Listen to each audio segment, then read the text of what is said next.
Oremos juntos.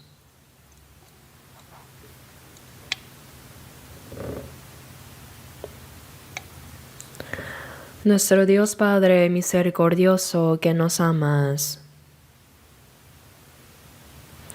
nosotros que habíamos alejado de ti y caminábamos en pecado, merecíamos recibir tu ira y juicio. Pero por tu gran amor con el que nos amaste, el Señor Jesús tomó la maldición y el juicio que nosotros debíamos recibir, y con su preciosa sangre derramada limpió nuestros pecados para siempre, e hizo que no recibiéramos más el juicio y la maldición. Nos salvaste por esa gran gracia, y te damos gracias por esto, Señor. En esta hora nosotros, que hemos sido redimidos por la preciosa sangre del Señor, estamos reunidos ante ti para alabar tu gran amor y gracia, para aprender tu palabra y tener comunión con el Señor en esta santa congregación de los salvos. Te damos gracias, Padre, porque creemos que ahora en este momento también el Señor está entre nosotros. Por favor, cuida a cada uno de nosotros y sosténnos más con tu mano misericordiosa, oh Dios, y con el amor del Señor, su palabra y el poder del Espíritu Santo, sosténnos más para que podamos vivir sin vergüenza como hijos de Dios. Señor, edifícanos más completamente para que en el resto de nuestras vidas podamos ser guiados a vivir dignamente como hijos de Dios. Y si hay alguien entre nosotros que aún no ha comprendido verdaderamente el amor de Dios, abre su corazón para que pueda entender realmente el grande y maravilloso amor y gracia de Dios, y recibir juntamente con nosotros esta vida eterna y la esperanza. Señor, concede tu gracia a nuestras iglesias en todo el país y a las muchas iglesias en el mundo, a todos nuestros hermanos que guardan la fe y predican el Evangelio aun en medio de las dificultades. Acompáñalos con tu palabra y el poder del Espíritu Santo para que testifiquen valientemente tu Evangelio y para que guíen a muchas almas perdidas ante el Señor para que sean salvadas. Haz que la gran obra de Dios se cumpla a través de nosotros. Señor, que nos das la palabra que necesitamos en cada momento oportuno y que nos enseñas el camino a seguir, también en este momento haznos entender y conocer más la palabra del Señor y tu santa voluntad que deseas revelarnos. Y con tu palabra y el poder del Espíritu Santo, sosténnos más para que en el resto de nuestras vidas no nos falte nada para vivir conforme a tu santa voluntad y palabra. Te pedimos que nos guíes, Padre. Todo esto hemos orado en el nombre de nuestro Señor Jesucristo. Amén. Busquemos juntos en la Biblia Salmo capítulo 1.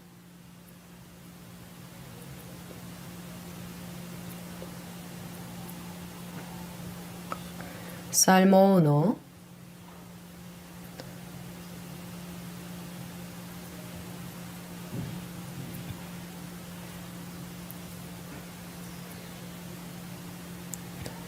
Salmo 1, desde versículo 1 hasta el 6. Leamos juntos lentamente. Bienaventurado el varón que no anduvo en consejo de malos, ni estuvo en camino de pecadores, ni en silla de escarnecedores se ha sentado, sino que en la ley de Jehová está su delicia, y en su ley medita de día y de noche. Será como árbol plantado junto a corrientes de aguas, que da su fruto en su tiempo y su hoja no cae, y todo lo que hace prosperará. No así los malos, que son como el tamo que arrebata el viento. Por tanto, no se levantarán los malos en el juicio, ni los pecadores en la congregación de los justos. Porque Jehová conoce el camino de los justos, mas la senda de los malos perecerá.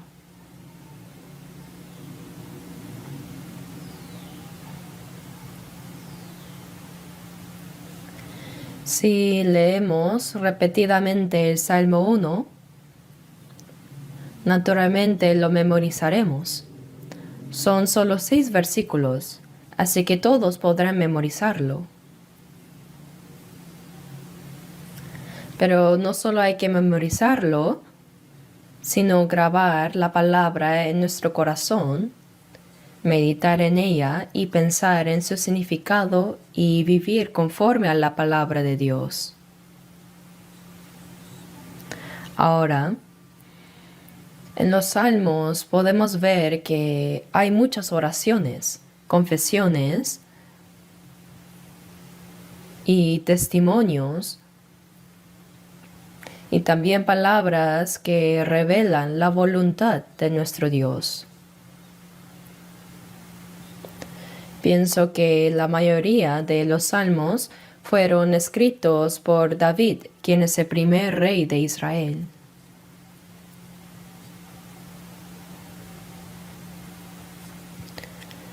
David primero, mientras él pastoreaba las ovejas de su padre,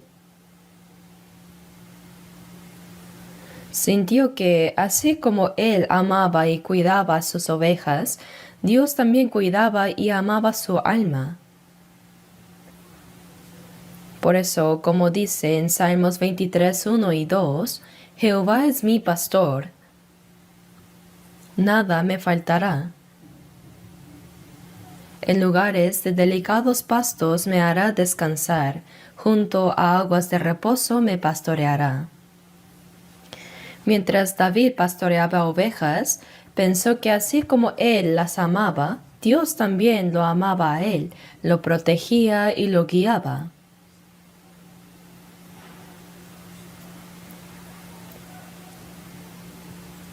Y cada vez que venía un león, un oso o un lobo y tomaba algún cordero de la manada, David no se huía, sino que salía tras él y lo hería. Y de esta manera dice que libraba los corderos de la boca del león. No solo Sansón luchó contra leones, sino que este joven David también luchó contra los animales feroces y venció, porque Dios lo protegió. Y más tarde, cuando David salió al campo de batalla y el general filisteo Goliat blasfemó y se burló contra Dios e Israel, él se fue a ver al rey Saúl y David le dijo: yo lucharé contra ese Goliat. David todavía era un joven, era aún un muchacho, mientras que Goliat era un gran general desde hace mucho tiempo y era un gigante, era una persona que parecía un monstruo. Era extremadamente alto y tenía 6 dedos en las manos y 6 dedos en los pies. Era una persona que parecía un monstruo. Y el escudo que llevaba enfrente era grande como una puerta. Así que el pueblo de Goliat temblaba ante él, y nadie se atrevía a pelear contra él. Pero David le dijo al rey Saúl: ese tal Goliat se atreve a blasfemar contra el ejército de Dios. Yo lucharé contra él. Qué asombrosa fue su disposición, ¿no? Entonces el rey Saúl le dijo: hijo, tú no. Tu valor es admirable, pero tú no podrás ir. Porque, bueno, tú eres... Mira, ese Goliat es un gran general que ha sido entrenado militarmente. Y no hay nadie que pueda luchar contra él. Pero él dijo: no se preocupe. Tu siervo era pastor de las ovejas de su padre, y cuando venía un león o un oso y tomaba algún cordero de la manada, salía yo tras él y lo hería, y lo libraba de su boca. Y si se levantaba contra mí, yo le echaba mano de la quijada y lo hería y lo mataba. Fuese león, fuese oso, tu siervo lo mataba. Y este filisteo incircunciso será como uno de ellos porque ha provocado al ejército del Dios viviente. Mientras pastoreaba ovejas, tuvo el corazón que amaba a las ovejas, y ahí sintió más el corazón de Dios que lo amaba a él. Entonces, así como Dios lo protegía y guardaba, él también protegía a las ovejas, y creyó que Dios estaba con él siempre. Sin esa experiencia, él no habría podido salir ante Goliat. Ahora, David tenía una onda. Cuando pastoreaba ovejas, había algo parecido a una resortera de nuestro país. Se ponía piedras y se lanzaba dándole vueltas. Él puso así solo 5 piedras en su bolsa y puso una piedra en la onda y salió dándole vueltas. Goliat debió haber dicho: «Oye, hijito, ¿por qué vienes tú? ¿Qué haces? Oye, yo vengo en el nombre de Dios a quien tú blasfemas. Dios te entregará hoy en mi mano». Dios te entregará hoy en mi mano, dijo. Goliat se quedó tan perplejo. ¿De verdad? ¿No hay nadie más que pueda luchar? Ahora envían a un niño. Pero este tipo es muy atrevido. Hoy te voy a despedazar y te daré como comida a las aves del cielo. Sí, pues, eso no tenía sentido.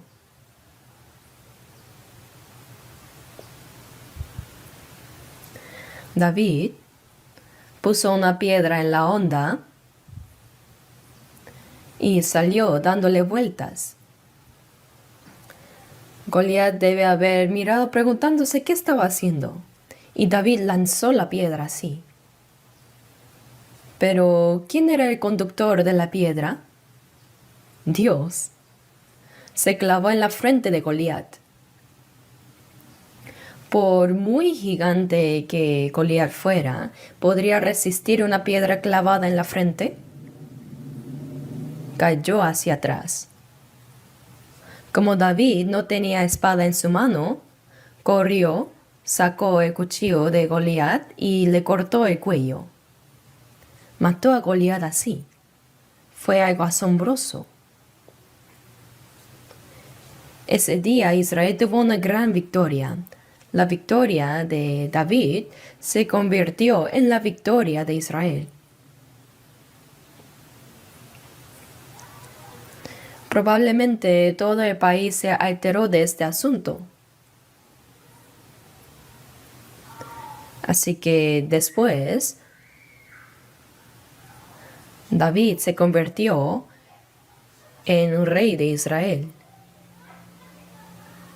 Por supuesto, David también fue una sombra del Cristo que habría de venir. Mientras ese David pastoreaba ovejas, compuso muchos poemas. También tocaba instrumentos musicales y cantaba. Por eso muchos de los poemas en los Salmos fueron escritos por David. Son salmos, poemas.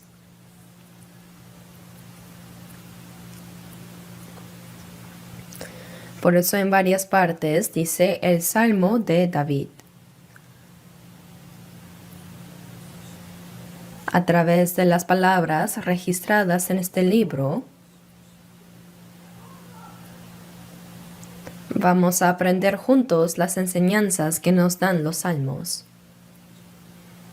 En cuanto al contenido de los salmos, ya mencioné la parte inicial, el capítulo 1, pero hoy quisiera que veamos el capítulo más largo de Salmos, que es el Salmo 119. Por eso la vez pasada también hablé un poco sobre las palabras del capítulo 119 y veámoslo de nuevo brevemente. Salmo 119, versículo 92.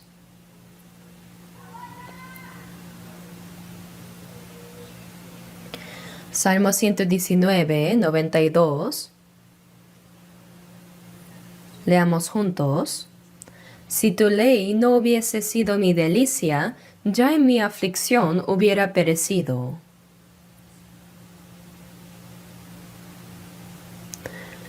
Por supuesto, este Salmo 119 también fue escrito por el rey David. David se convirtió en rey de Israel, pero en su vida hubo muchas aflicciones. Por supuesto, hubo cosas por las que David fue disciplinado por hacer mal ante Dios. Pero Dios le dio muchas pruebas para entrenarlo.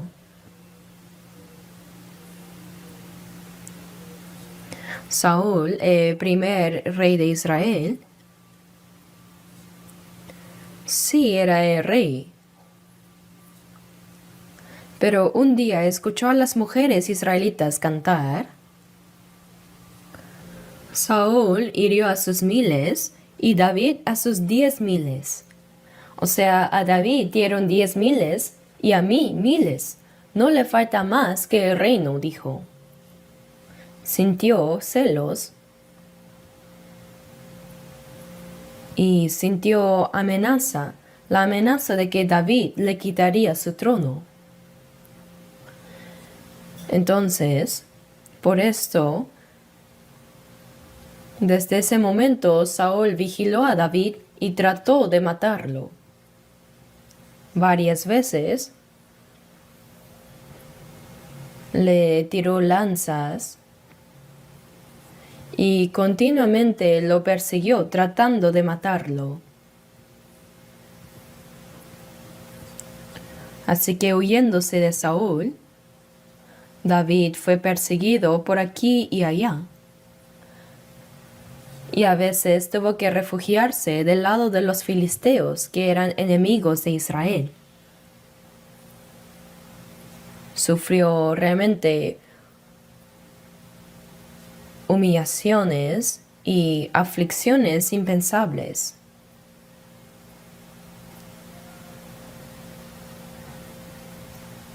Y varias veces estuvo a punto de morir.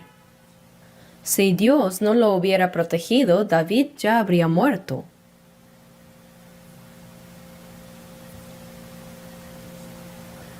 El rey Saúl movilizó su ejército continuamente y lo siguió tratando de matar a David. Hubo muchas aflicciones así. Eso está registrado en 1 de Samuel. Y después, Dios mató a Saúl y David se convirtió en rey de Israel y gobernó el país. Pero ¿qué pasó después? Un hijo de David, Absalón, su nombre es Absalón. Su nombre en coreano es el que debe ser aplastado. Su nombre es extraño, ¿no? Pero se dice que era extraordinariamente hermoso. Este Absalón, bueno, hay mucho que contar.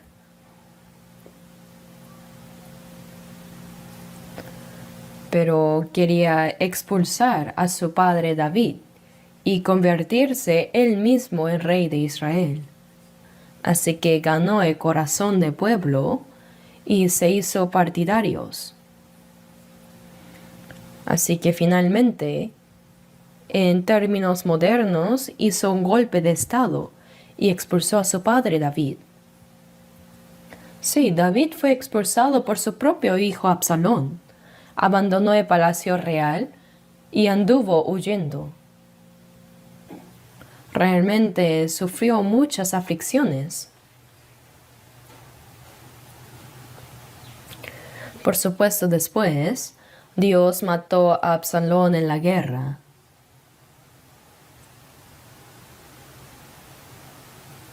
Así, David sufrió muchas aflicciones y pruebas. Hubo disciplinas que David recibió por sus errores Y también, aparte, Dios le dio varias aflicciones para entrenarlo.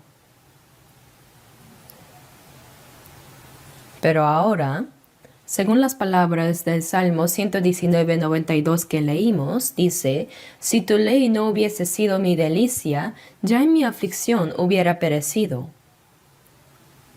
Aquí tu ley no se refiere a los 10 mandamientos o la ley en sí, sino que esta ley se refiere a toda la palabra de Dios. Si la palabra del Señor no hubiera sido mi delicia, David, en medio de muchas aflicciones y adversidades, confió solamente en Dios, y la palabra de Dios se convirtió en gran consuelo y gozo en su corazón. Si tu ley no hubiese sido mi delicia, ya en mi aflicción hubiera perecido. Hubo muchas aflicciones, pero por la palabra del Señor, cada vez él recibió el consuelo, y en la aflicción obtuvo valor y gozo. Superó bien esas aflicciones. Por eso nosotros, los cristianos también, en medio de la vida cristiana, tenemos muchas aflicciones. Hay disciplinas y pruebas que recibimos por hacer mal ante Dios, y también hay sufrimientos. En medio de la vida cristiana hay muchos sufrimientos. Pero aunque estemos en esas aflicciones, mientras leemos, escuchamos y memorizamos la palabra de Dios, esa palabra se convierte en nuestro consuelo y gozo en el corazón. Y nos da la nueva valentía para vencer esas aflicciones. Si tu ley, tu palabra, no hubiese sido mi delicia, ya en mi aflicción hubiera perecido. No es que los cristianos no tengan aflicciones, sino que sí las tienen muchas. Pero por la fe en que el Señor está con nosotros y las palabras que el Señor ha dicho, aunque Dios no es visible a nuestros ojos, están las palabras que Dios ha prometido. Por esas palabras recibimos gran consuelo. Ellas se convierten en nuestro gozo y obtenemos valor para vencer todas las cosas. Y esas palabras ayudan a que nuestros pasos de fe que siguen al Señor no tropiecen. Por eso la palabra del Señor, la ley del Señor, si ella no hubiese sido mi delicia, ya en mi aflicción hubiera perecido, dice. Así nosotros también tenemos el mismo corazón, ¿verdad? Aunque hay muchas aflicciones y dificultades, recibiendo consuelo, gozo y valor de la palabra del Señor, creyendo que Dios está con nosotros, podemos vencer todo. Por eso, aún en la aflicción, confiamos en Dios y guardamos la palabra de Dios. Veamos también Salmos 119:93, versículos 93 y 4. Nunca jamás me olvidaré de tus mandamientos, porque con ellos me has vivificado. Tuyo soy yo, sálvame. Dice, nunca más me olvidaré de tus mandamientos. Esta es la palabra del Señor. A veces se dice ley o en otros tiempos mandamientos, la palabra de Dios, esa palabra que nos enseña el camino que debemos seguir. Nunca jamás me olvidaré de tus mandamientos, porque con ellos me has vivificado. Nosotros recibimos la salvación del alma al conocer el amor y la gracia de Dios a través de su palabra. Y aún después de ser salvos, en medio de muchas pruebas y aflicciones, Podemos creer por medio de la palabra que Dios está con nosotros y nos ayuda.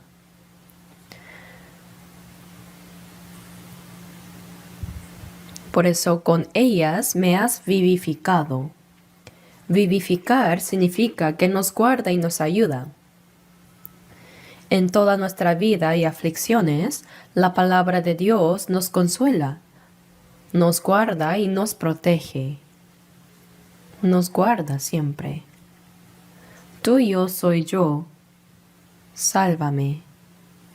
David dijo, yo soy del Señor.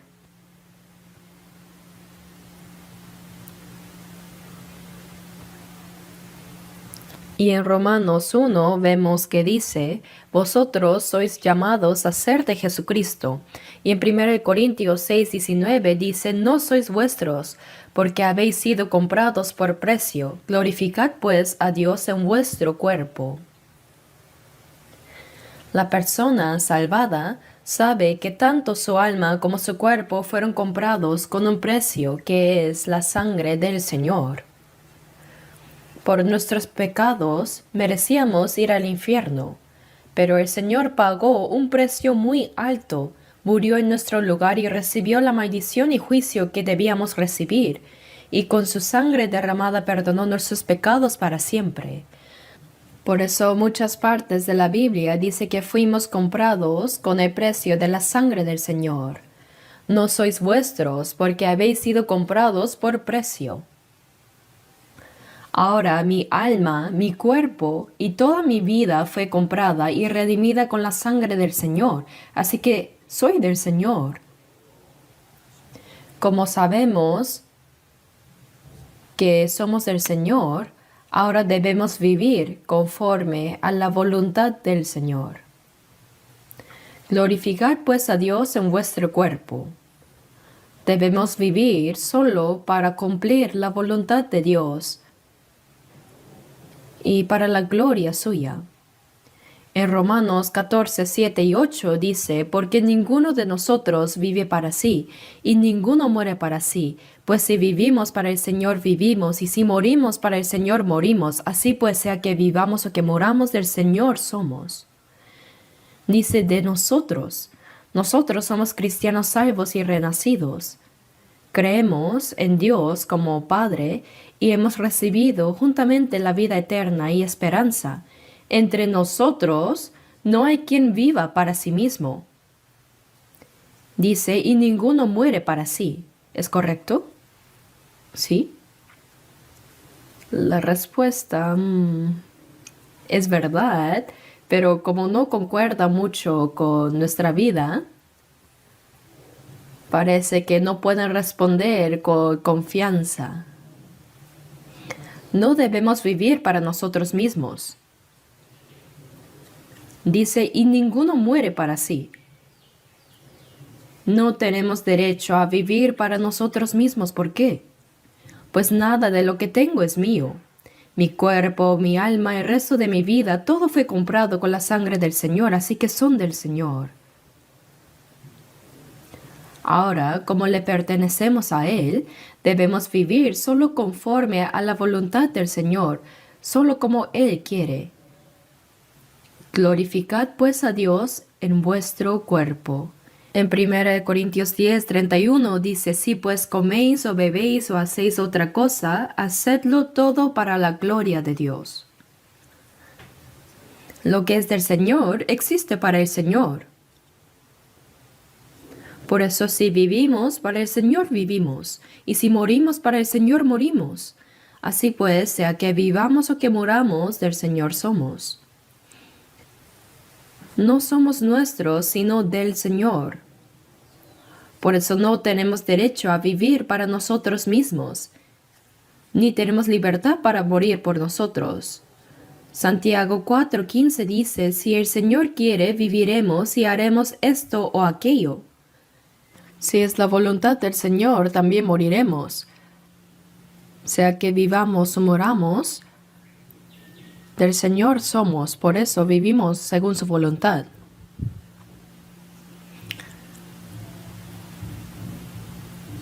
Por eso en Juan 17:10 Vemos que en la larga oración que Jesús hizo a Dios la noche antes de que muriera en la cruz, Él dijo, y todo lo mío es tuyo, y lo tuyo es mío.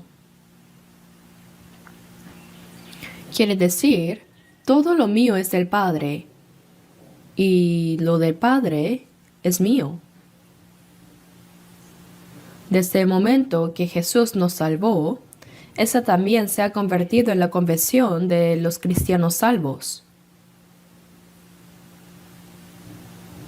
Esa es nuestra confesión de salvos. Quien nos creó también es el Señor. Quien nos dio el alma creada a la imagen de Dios también es Dios.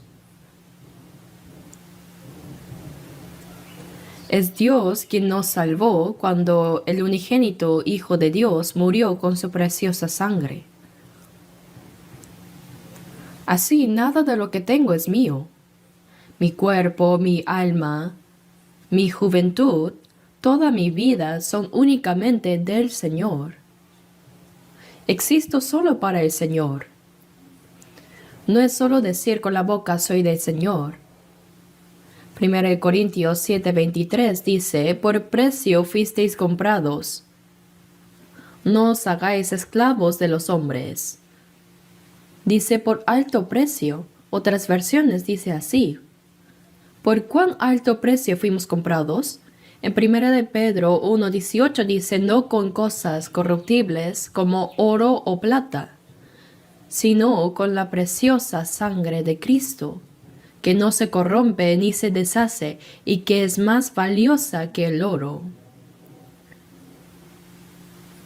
Realmente, el Hijo unigénito de Dios entregó su vida y derramó toda su preciosa sangre para poder salvarnos. Entonces, de verdad, ¿cuán alto es el precio con el que nos compró? Como nos compró con un precio tan caro, ahora ya no debemos ser esclavos. No soy esclavo mío ni de nadie más ni de pecado, sino que soy siervo de Jesucristo. Nosotros, conforme a la palabra que está aquí en Salmos, somos del Señor. Soy del Señor. Debo hacer esta confesión. Quien pueda confesar esto, ahora debe vivir como corresponde al Señor. No tengo libertad para vivir para mí mismo, ni tengo derecho a morir para mí. Ahora, si el Señor quiere, viviremos y haremos esto o aquello. Si es la voluntad del Señor, también moriremos. Es decir, todo existe solamente para la gloria del Señor. Por eso, ahora esta fe, conforme a esta palabra en Salmo,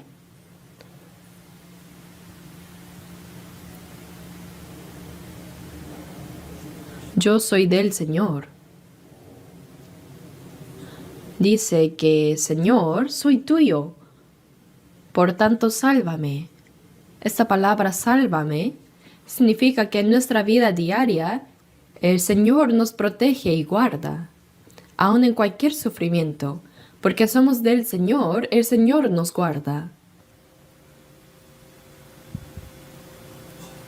Leamos juntos Salmo 119, versículo 97. Oh, cuánto amo yo tu ley. Todo el día es ella mi meditación. Oh, cuánto amo yo tu ley. Todo el día es ella mi meditación. ¿Cómo amo tanto la palabra del Señor?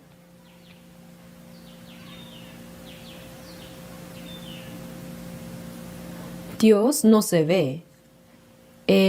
Juan 1:1 dice que en el principio era el Verbo, y el Verbo era Dios. Que amemos la palabra significa que amamos al Señor. Oh, cuánto amo yo tu ley. Anhelo y amo la palabra del Señor. Todo el día es ella mi meditación. ¿Qué significa meditar todo el día? No significa solo pensar en esa palabra, sino más que solo pensar, quiere decir atesorarla en el corazón y vivir acoplando mi corazón y mi vida a la palabra.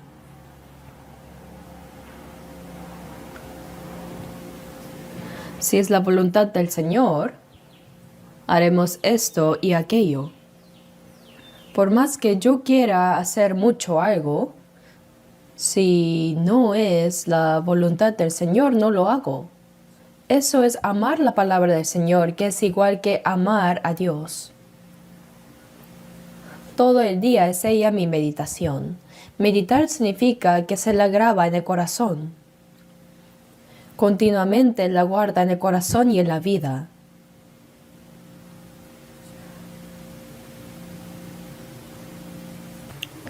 Por eso viviendo más santa y piadosamente y viviendo junto con Dios, podemos sentir la verdadera felicidad. Dice, oh cuánto amo yo tu ley. Todo el día es ella mi meditación. ¿Y cómo somos nosotros? Pase lo que pase, siempre pensamos en la palabra del Señor. Meditamos en su palabra. También en el Salmo 1 dice, bienaventurado el varón que no anduvo en consejo de malos, ni estuvo en camino de pecadores, ni en silla de escarnecedores se ha sentado, sino que en la ley de Jehová está su delicia, y en su ley medita de día y de noche. Meditar de día y de noche se refiere a todo el día, sin importar qué esté haciendo, o que esté despierto o durmiendo, siempre piensa en la palabra del Señor. Mi corazón está lleno de la palabra del Señor. David realmente era así. Y cuando nosotros también hacemos eso, nuestra vida se santifica y podremos llevar una vida piadosa. La vida piadosa es una que teme a Dios y eso será nuestra verdadera felicidad. Eso es anhelar, amar y acercarse a la palabra del Señor. De esta manera la palabra nos guiará. Leamos juntos nuevamente el Salmo 119, versículo 103. 103, leamos juntos. Cuán dulces son a mi paladar tus palabras, más que la miel a mi boca. David dijo, cuán dulces son a mi paladar tus palabras, más que la miel a mi boca. Parece que sintió un sabor muy dulce de la palabra del Señor.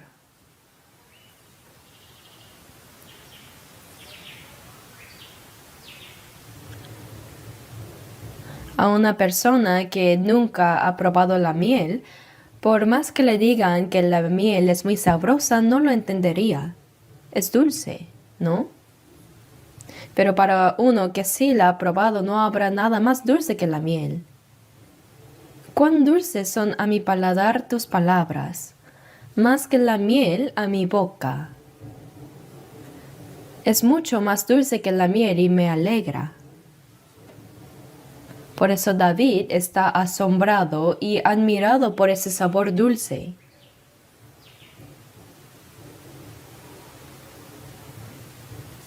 Así, le gusta leer la palabra, le gusta escucharla, memorizarla y se goza en guardar esa palabra en su corazón y vida. ¿Por qué? Porque esa palabra se convierte en el gozo y alegría de mi corazón, más que la miel. Más que la miel. ¿Qué opinan? ¿Realmente la Biblia es más dulce que la miel? ¿Es tan rica como la miel? Algunas personas Cuando leen novelas románticas, se desvelan toda la noche con los ojos rojos sin dormir.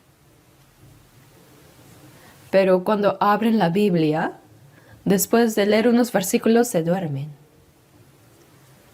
Y algunas personas dicen que cuando no pueden dormir leen la Biblia, porque al leerla se duermen rápidamente.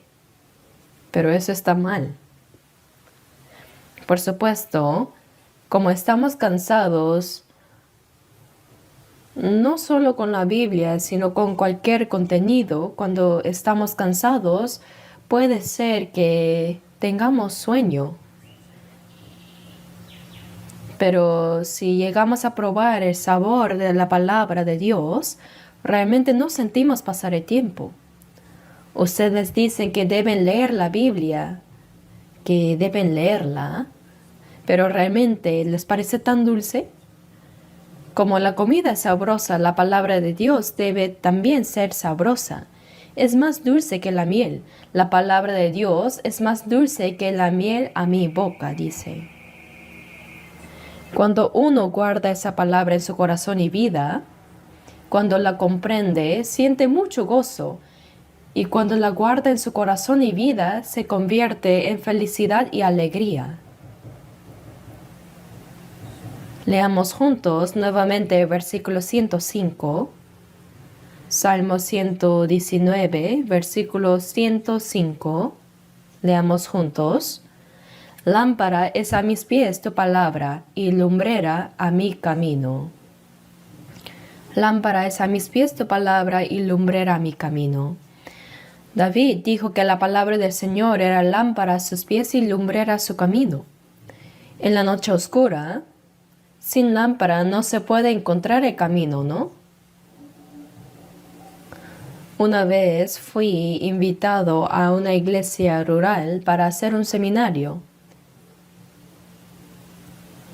Y cuando era de día, fui a la casa del anciano de esa iglesia. Y luego estaba regresando después de cenar. Ya era de noche, pero como no quedaba muy lejos, fui solo buscando la iglesia. Pero en el camino me di cuenta que esa no era la ruta. Había olvidado el camino. Como estaba oscuro, aunque había una ruta, la olvidé y me pasé de largo. Pensé, oh no, ¿qué hago? Porque ya se acercaba la hora del seminario. Pero justo varias personas venían de allá, así que les pregunté, señores, ¿cómo puedo llegar a tal iglesia? Y me dijeron, está por allá, síguenos. Eran personas que iban a esa iglesia, así que el expositor siguió a los que iban a esa iglesia. Pensándolo bien, la razón por la que me había perdido era porque no había lámpara. Había un camino, pero me pasé de largo porque no veía. Si hubiera estado obstáculos, también me hubiera tropezado y caído. Por eso la lámpara nos enseña y muestra el camino a seguir. Por eso lámpara es a mis pies tu palabra. Lámpara es a mis pies tu palabra y lumbrera a mi camino. En este mundo oscuro como las tinieblas, sin la palabra del Señor no podemos vivir correctamente. Como una lámpara que alumbra el camino en las tinieblas, en este mundo oscuro, la lámpara de la palabra de Dios nos enseña el camino a seguir. Lámpara es a mis pies tu palabra y lumbrera a mi camino. También está en el himno, ¿no? Oh, cántamelas otra vez, bellas palabras de vida, sí, de luz y vida son sostén y guía. Es verdad. Alumbra nuestros caminos. Si no conocemos la Biblia, vagamos. ¿Es himno o quejar himno? ¿No? Hay un dicho así. En campo ancho y áspero me esfuerzo, mas no sé por dónde voy, vagando por aquí y por allá. El diablo al verme se burla, diciendo, ¡qué bien!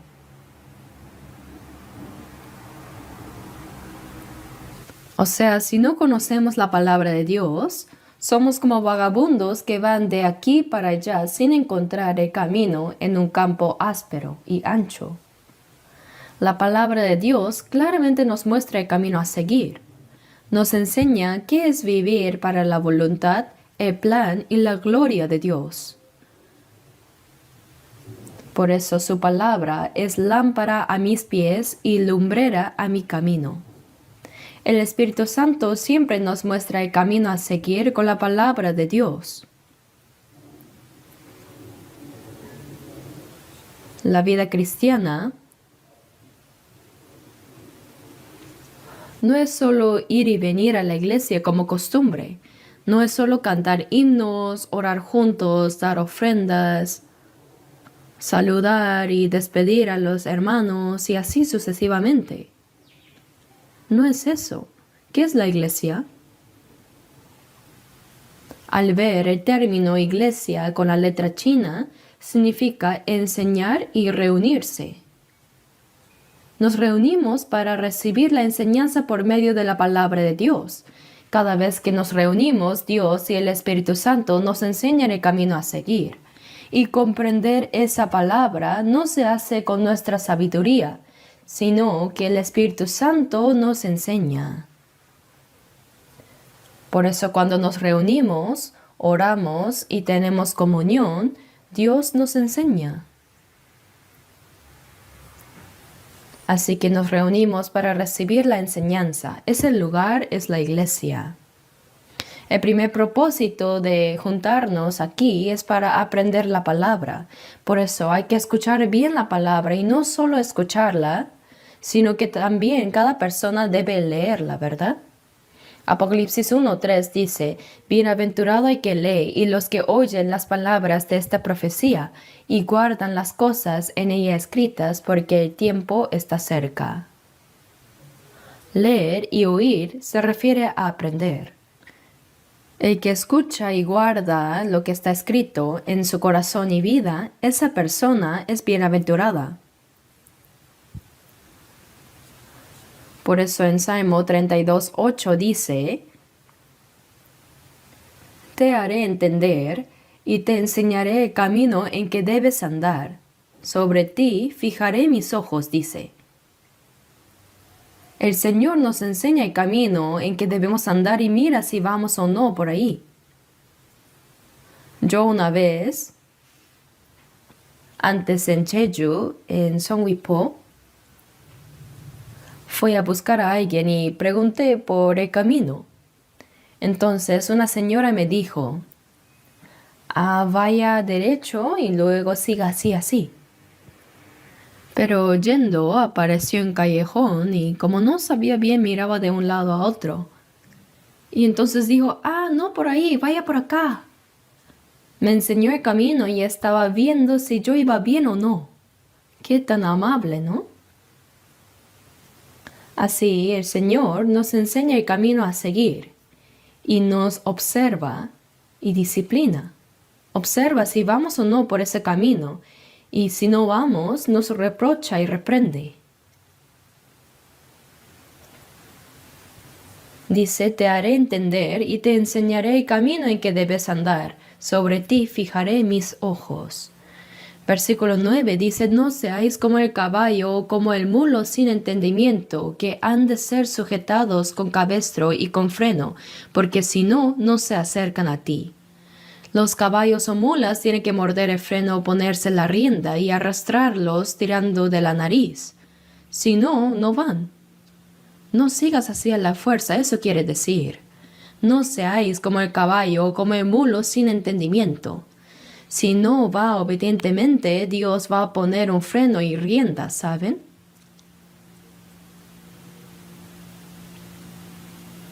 Ahora veamos el Salmo 119, versículo 111.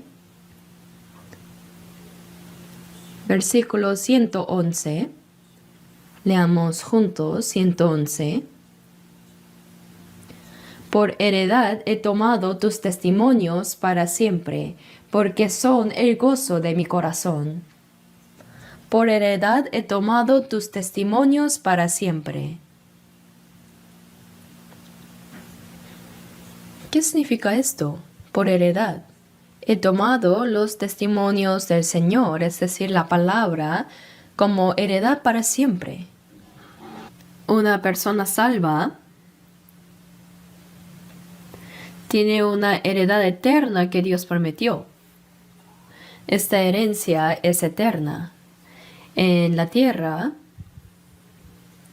aunque un rico deje bienes a sus hijos, ¿cuántos años durará todo eso? Pronto desaparecerá. Pero Dios, que nos salvó, nos dio una herencia eterna. Heredad para siempre, así dijo.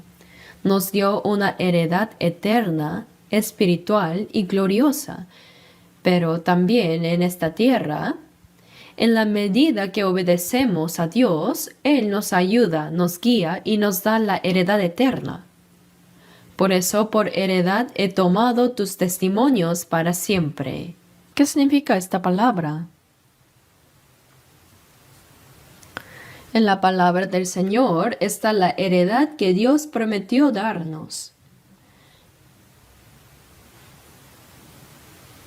Y obedecer esa palabra se convierte en mi heredad. Por eso dice, por heredad he tomado tus testimonios para siempre, porque son el gozo de mi corazón. Nosotros, los cristianos salvos, no tenemos verdadera heredad en esta tierra. No hay heredad eterna. Aunque seamos pobres, es por un poco de tiempo. Y aunque seamos ricos, también es por un momento nada más. No es nada. La heredad que Dios nos dará no pertenece a esta tierra. Esta palabra de Dios puede considerarse como un comprobante de traspaso de la heredad eterna que nos dará. El comprobante de traspaso es dar la heredad y tiene el contenido detallado de cómo es esa heredad y cómo se transfiere. Cuando guardamos la palabra de Dios, debemos pensar en esa palabra como el comprobante de traspaso de nuestra heredad. Por eso David dijo, por heredad, como porción, mi propiedad, he tomado tus testimonios para siempre. Veamos el Salmo 119, versículo 56.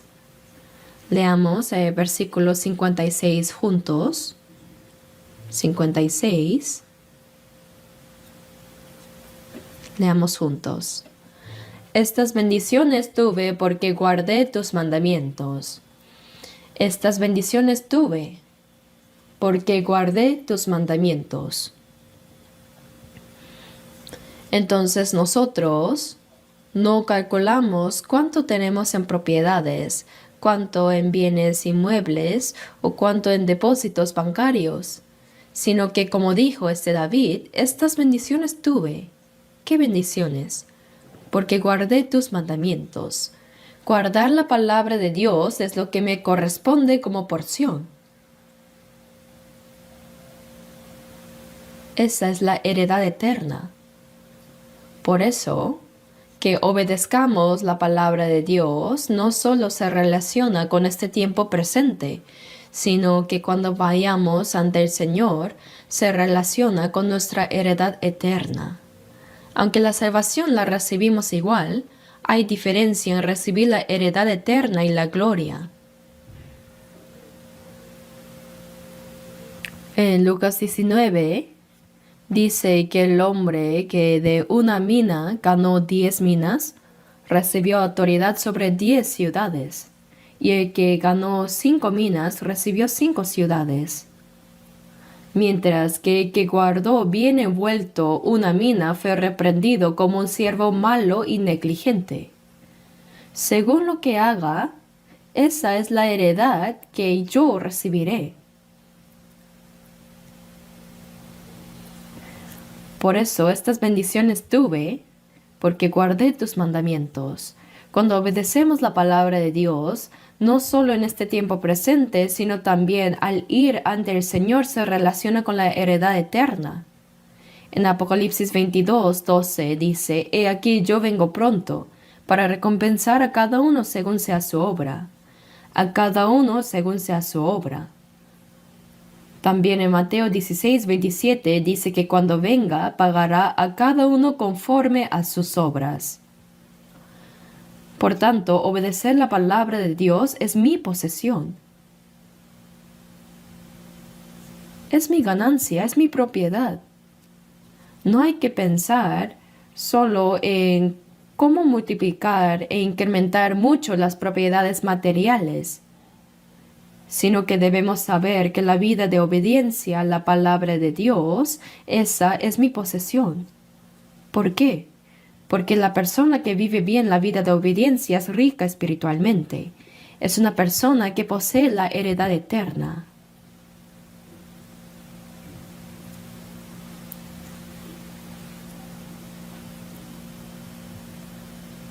Ahora, veamos el Salmo 119, versículo 133. 133. Salmo 119, versículo 133. Leamos juntos. Ordena mis pasos con tu palabra, y ninguna iniquidad se enseñoree de mí. Ordena mis pasos con tu palabra. Aquí pasos son pisadas. Ordena cada pisada mía con tu palabra, Señor. Está pidiendo que le haga tomar cada paso siguiendo la palabra del Señor. En inglés dice, order my steps. Ordena, manda mis pasos. Order my steps by your word. Guía mis pasos por tu palabra. Ordena mis pasos con tu palabra, y ninguna iniquidad se enseñoree de mí. Si mis pasos viven siguiendo la palabra del Señor, ninguna iniquidad puede enseñorearse de nosotros. Por eso David oró así: ordena mis pasos con tu palabra. Que cada paso mío siga tu palabra, Señor. Y que ninguna iniquidad se enseñoree de mí. Si nos apartamos de la palabra, caemos en pecado. Los cristianos, que hemos sido perdonados para siempre por la gracia de Dios, no solo somos librados del castigo del pecado y del precio del pecado, sino que mientras vivimos en este mundo, debemos guardarnos de la potestad del pecado. Es el poder del pecado. Aún existe en nuestro corazón una naturaleza pecaminosa vieja que no ha sido transformada. Esa es la potestad del pecado y en cualquier momento podemos volver a andar en el pecado. Es la naturaleza pecaminosa. Además, hay muchas tentaciones en este mundo. El diablo no nos deja tranquilos porque somos salvos. Aunque él no pueda quitarnos la salvación, sí trata de impedir que llevemos una vida de fe. A veces nos pone malos amigos al lado o nos da alguna tentación del mundo. Esa es la potestad del pecado. Jesús nos enseñó a orar para ser guardados de todo ese poder de pecado. Dijo, y no nos metas en tentación. Nosotros que somos salvos, también podemos pasar por muchas pruebas. Incluso Jesús fue tentado por el diablo, ¿verdad? Él venció las 3 tentaciones con la palabra, pero eso no fue el final, sino que aun cuando estaba en la cruz, el diablo vino y le dijo, si eres el Hijo de Dios, desciende de la cruz. Dijeron, entonces creeremos en ti. Pero si Jesús le hubiera hecho caso, y si se hubiera bajado de la cruz diciendo, véanlo, entonces habría fracasado completamente en cumplir la obra de la salvación. Debemos vencer cualquier tentación del diablo. El diablo nos tienta sin cesar.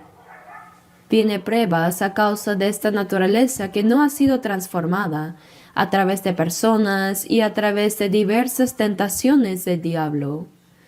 Por eso debemos esforzarnos siempre por vencerlas, hermanos. Tenemos que orar fervientemente. No basta con alegrarnos solo porque hemos recibido el perdón de pecados, sino que debemos orar para que podamos vencer la potestad de pecado que nos acerca continuamente, ¿verdad? ¿Estaría bien que una persona perdonada para siempre viva arrastrada por el pecado? No está bien. Por eso debemos anhelar y orar con sinceridad para andar correctamente por el camino que Dios ha determinado para nosotros. En Salmo 37:23 dice: Por Jehová son ordenados los pasos del hombre, y él aprueba su camino. Dios ordena los pasos del hombre, es decir, de la persona salva, del cristiano. Cuando uno recibe la salvación, Dios ya determina el camino que ha de seguir hasta venir ante Él. Él ha ordenado los pasos del hombre, ha determinado el camino por el que debe andar y observa si vamos bien por ese camino o no y se complace en que andemos por él. Y Él aprueba su camino. Y ninguna iniquidad se enseñoree de mí. De esta manera podremos vencer cualquier prueba o tentación. Oramos para que el pecado no se enseñoree de mí, que no gobierne sobre mí el pecado. Si alguien ha sido salvo, ha recibido el perdón de sus pecados, entonces ¿está bien que viva arrastrado por el pecado? No, ¿verdad? Bueno, ya que he sido perdonado para siempre, no iré al infierno al menos. Si alguien piensa de esta manera, debería examinar si realmente es salvo o no. Si realmente lo es, entonces debe vivir conforme a la voluntad de Dios. Vamos a leer un momento el Salmo 119, versículo 147. Versículo 147 y 148. Leámoslo juntos. Me anticipé al alba y clamé, esperé en tu palabra. Se anticiparon mis ojos a las vigilias de la noche para meditar en tus mandatos. Aquí está la confesión de David. Me anticipé al alba y clamé. Antes del alba, antes del amanecer significa, incluso despertándose en la madrugada clamaba a Dios. Le daba gracias a Dios y oraba fervientemente. Dice, me anticipé al alba y clamé, esperé en tu palabra. Él anheló profundamente la palabra. Se anticiparon mis ojos a las vigilias de la noche para meditar en tus mandatos. Quiere decir que para meditar en su palabra se despertaba aún en la noche. Se anticiparon mis ojos a las vigilias de la noche. Miren cuánto anhelaba David la palabra del Señor. Incluso mientras dormía, se despertaba para meditar en la palabra de Dios. Para darle gracias se despertaba. También para orar y meditar en su palabra.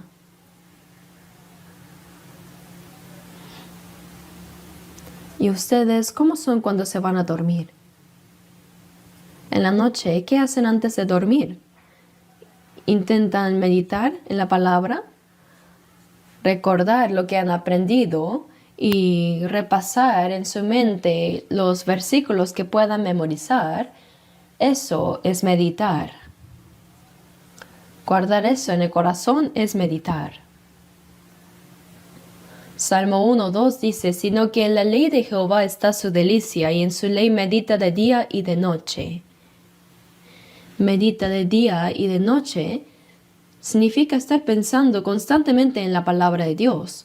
Cuando yo tengo que predicar los domingos, durante toda la semana tengo que preparar y reflexionar sobre el mensaje que voy a compartir. Incluso cuando estoy por dormir o durante la noche, sigo pensando en la palabra. Y es algo verdaderamente maravilloso porque Dios me ayuda a comprender el mensaje. Pero a veces temo olvidarlo. Por eso necesito anotarlo rápidamente. Alguien me dijo una vez que él siempre deja un cuaderno y un lapicero al lado de la cama para anotar lo que Dios le revela durante la oración antes de dormir. Claro, es difícil levantarse en medio de la noche para escribir, así que uno sigue pensando y pensando en eso para no olvidarlo. Y por la mañana cuando despierta, a veces viene a la mente esa palabra de otra vez. Y si sigue reflexionando, hay que escribirla rápidamente antes de que se le escape. Dios nos da su palabra en ciertos momentos así. Y mientras meditamos en ella, Él nos ayuda a comprenderla con mayor profundidad.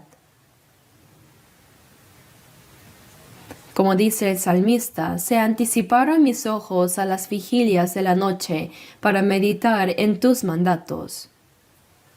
Mire cuánto anhelaba David la palabra de Dios.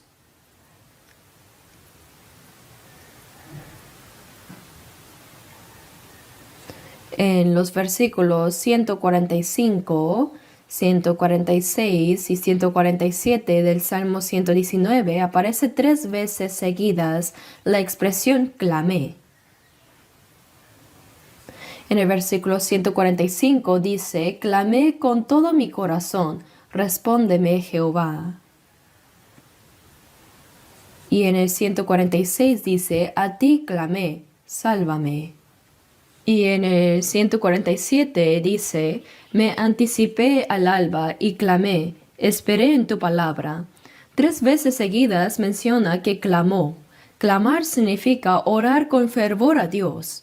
Jesús también en el huerto de Getsemaní, Él oró 3 veces diciendo, Padre mío, no sea como yo quiero, sino como tú. Cuán ferviente fue esa oración que hasta su sudor cayó a la tierra como grandes gotas de sangre. Cuánto anhelo tenía él.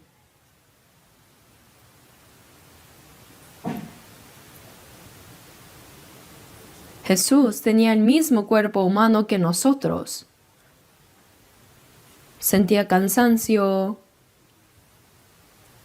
sed, hambre, tristeza, incluso lloró algunas veces. Y cuando tenía dolor físico, también lo sentía intensamente, igual que nosotros. Pero la cruz es la máxima vergüenza y el mayor sufrimiento que un ser humano puede recibir. El Hijo unigénito de Dios sin pecado vino a este mundo. Él nunca cometió pecado. Fue quien guardó completamente la ley que nosotros no podemos guardar. Sin embargo, Él recibió la sentencia de muerte como si fuera el más miserable pecador de todos. Fue azotado, cargó la cruz y fue llevado al lugar de ejecución. Sabiendo todo eso, ¿acaso fue fácil para Jesús avanzar hacia la cruz? Él pidió, Padre mío, si es posible, pase de mí esta copa. Si Jesús hubiese evitado la copa del sufrimiento de la cruz, entonces nosotros tendríamos que tomarla e ir al infierno. Por eso Jesús tenía que beber la copa de la ira y el juicio de Dios que nosotros debíamos beber. Pase de mí esta copa, pero eso era su voluntad humana, pero no sea como yo quiero, sino como tú.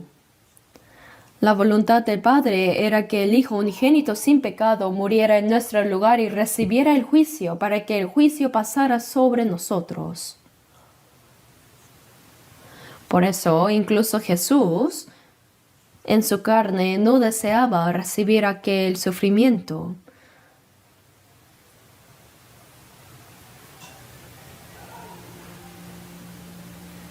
Por esa razón dijo, no sea como yo quiero, sino como tú. Someter su propia voluntad a la del Padre fue muy difícil. Lo dijo 3 veces. Tenemos una iglesia en la provincia de Choladamdo. Creo que muchos saben. Pero como había muchos miembros allá, era necesario construir un nuevo templo, pero no tenían terreno. Así que salieron a buscar terreno y justo un diácono tenía un campo de arroz bastante grande que era un terreno edificable tras una reorganización de zonas. Era un terreno muy bueno. Era excelente. Pero la iglesia, sin tener mucho dinero, salió a buscar un lugar para construir el templo. Entonces, ¿habría sentido paz este diácono? Era natural que se lo entregara al Señor, pero él era muy tacaño. A su le dolía mucho, dice. Tanto fue su sufrimiento interior que terminó hospitalizado. De verdad. ¿Cuánto lo habrá pensado? Que aunque nadie le pidió su terreno, nadie le dijo nada. Él mismo estaba sufriendo solo. Luego me llamó y me dijo, Pastor, ofreceré mi terreno para la iglesia. ¿Cuánto le costó tomar esa decisión? Le respondí, por eso gracias. Y ahí se construyó el templo. ¿Quieren saber dónde es? ¿Quieren saber? Es la iglesia de Suncheon. Y ese diácono ya está con el Señor. Realmente hizo lo correcto, ¿verdad? Hizo muy bien en ofrecerlo al Señor. Someter la propia voluntad y obedecer la voluntad de Dios realmente es muy difícil. Incluso Jesús, al orar diciendo, pero no sea como yo quiero, sino como tú, oró con tanta intensidad que su sudor se volvió como gotas de sangre. Es una lucha contra uno mismo. A veces, para rendirnos a la voluntad de Dios, debemos luchar contra nosotros mismos. Por eso hay que orar. No sea como yo quiero, sino como tú. Hay que orar fervientemente para vivir según la voluntad de Dios y así tener una verdadera comunión con Él.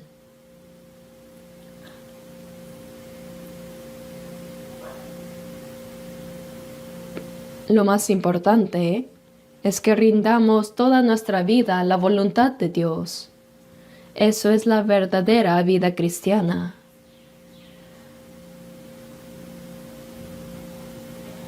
Muchos asisten fielmente a la iglesia, oran juntos, cantan himnos, dan sus ofrendas de manera apropiada y participan en la comunión. Pero a veces no queremos obedecer, ¿verdad? Nuestra carne no lo quiere, porque obedecer implica sufrimiento y sacrificio. La carne no lo desea. Incluso cuando hacen cosas para Dios, si lo hacen más o menos, aún los que no son salvos a veces lo hacen mejor, ¿saben? ¿Cuánto se esfuerzan los mundanos también? Pero ellos no pueden rendir su voluntad al Señor.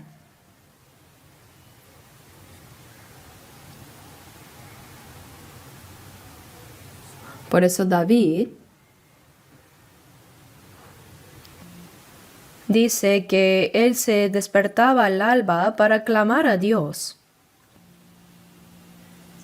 para meditar en su palabra y andar conforme a la voluntad de Dios, para poder recibir la fuerza de vivir conforme a la voluntad de Dios. Debemos hacer lo mismo. Hay que vencer la carne. La persona salva primero debe vencer en la lucha contra sí misma. En 1 de Pedro 2:11 dice que os abstengáis de los deseos carnales que batallan contra el alma. Dentro de nosotros hay deseos carnales, mientras que el alma desea obedecer la palabra de Dios, pero la carne no quiere hacerlo.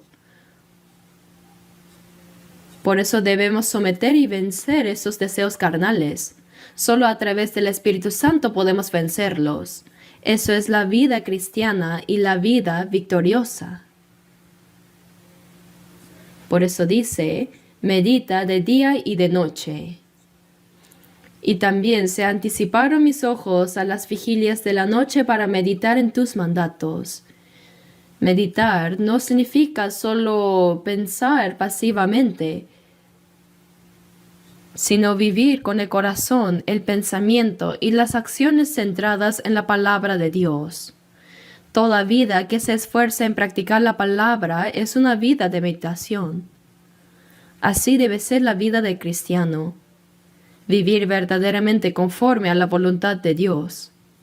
Como dijo David, estas bendiciones tuve porque guardé tus mandamientos.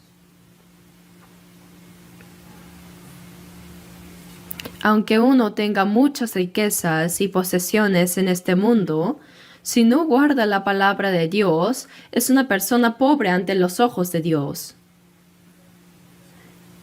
Por eso en Lucas 12, versículo 20, Jesús dijo, pero Dios le dijo, necio, esta noche vienen a pedirte tu alma, y lo que has provisto, ¿de quién será? Así son las personas del mundo, pero incluso una persona salva podría vivir bien pero ser pobre ante Dios. ¿Qué significa eso? Aquel que no guarda verdaderamente la palabra de Dios no es rico para con Dios. Esa persona no posee herencia eterna ante Dios. Estas bendiciones tuve porque guardé tus mandamientos. Si el Señor viniera hoy, ¿qué ocurriría? Se revelará completamente cómo hayamos vivido desde que fuimos salvos hasta el día en que estemos ante el Señor. 2 Corintios 5:10 dice, porque es necesario que todos nosotros comparezcamos ante el tribunal de Cristo, para que cada uno reciba según lo que haya hecho mientras estaba en el cuerpo, sea bueno o sea malo. Lo que se hace conforme a la voluntad del Señor es lo bueno y lo que no es malo. Vivir según la carne es lo malo y vivir según el Espíritu Santo es lo bueno. Vivir según la voluntad del Señor es lo bueno y no vivir así es lo malo. Seremos juzgados según las obras que hayamos hecho en el cuerpo, sean buenas o malas. Este es el tribunal de los cristianos. Las personas que no son salvas serán juzgadas por sus malas obras, y su castigo en el infierno será proporcional a sus pecados. Por otro lado, los cristianos salvos serán juzgados según cuánto hayan vivido conforme a la voluntad de Dios. Pensando en eso, aunque seamos pobres en este mundo, debemos ser ricos para con Dios. Vivir obedeciendo a la palabra de Dios no solo nos garantiza una herencia eterna, sino que incluso mientras vivimos en esta tierra, Dios nos ayudará. Por eso estoy explicando con más detalle este pasaje del Salmo. Y la próxima vez seguiremos viendo más sobre los Salmos. Les explicaré una vez más. Oremos juntos. Nuestro Padre Dios misericordioso, Nosotros que vivíamos alejados de ti y en medio del pecado, como ovejas descarriadas, siguiendo los deseos de nuestra carne, merecíamos recibir tu ira y tu juicio. Pero gracias, Dios, a tu gran amor y asombrosa gracia, tú nos salvaste y nos diste vida eterna y una gloriosa esperanza. Te agradecemos por esa inmensa gracia. Todo el resto de nuestra vida, nuestro cuerpo y alma fueron comprados con la preciosa sangre de Cristo. Y ahora todo es para ti, Señor, sea que vivamos o que muramos, que todo sea para la gloria de Dios. Guárdanos para que no volvamos a seguir los deseos de la carne, ni que nuestro corazón sea atrapado por las vanidades del mundo, sino que siguiendo solamente tu santa palabra, ayúdanos a vivir para tu voluntad y gloria. Y cuando el Señor regrese pronto, anhelamos poder estar delante de ti sin vergüenza. Guía y gobierna nuestras vidas. Oramos en el nombre de nuestro Señor Jesucristo. Amén.